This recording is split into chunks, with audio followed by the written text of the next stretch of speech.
Subscribe to my channel Dhule Express News.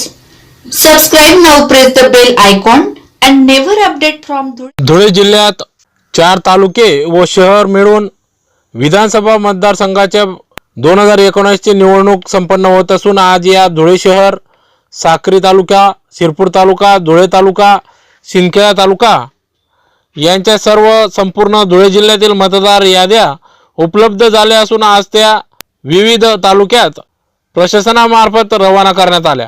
Dhule जिल्ह्यात 5 विधानसभा मतदारसंघात निवडणूक होत असून आज या 2019 च्या विधानसभा निवडणूक प्रक्रियेसाठी 5ही तालुक्यातील मतदार याद्या तयार झाल्या असून त्या प्रत्येक तालुक्यात वाटप करण्यात आले व होणाऱ्या आगामी विधानसभा निवडणुकीत मतदानाची टक्केवारी वाढवावी या उदात्त हेतूने प्रशासनाकडून विविध जनजागृती तर होते आहे, परंतु प्रत्येक नागरिकाने आपले मतदान वाया न घालवता मतदानाचा हक्क बजवावा, जेणेकरून लोकशाही बळकट होण्यास व एक चांगला उमेदवार निवडून देण्यास भर होईल व त्यामुळे प्रत्येक नागरिकाने आपला मतदानाचा हक्क बजवावा व मतदान निवडणुकीत मतदानाची टक्केवारी वाढवावी असे आवाहन निवडणूक उपजिल्हाधिकारी तथा निवडणूक अधिकारी प्रमोद भामरे साहेब यांनी सर्व नागरिकांना आवाहन केले आहे। जिल्ह्यात विधानसभेच्या निवडणुकीची तयारी जोरात सुरू असून आज 5ही विधानसभा मतदारसंघामध्ये मतदान यंत्राचं सेटिंग आणि सीलिंग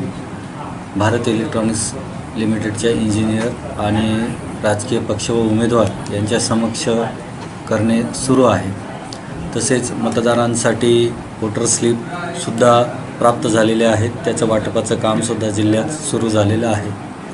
माझं नागरिकांना मतदारांना आव्हान आहे की आगामी विधानसभा निवडणुकीत आपल्या मतदानाचा हक्क त्यांनी जरूर बजवावा आणि धुळे जिल्ह्यात मतदानाची जी टक्केवारी आहे ती अधिक कशी होईल या दृष्टीने सर्व नागरिकांनी प्रशासनाला सहकार्य करावे।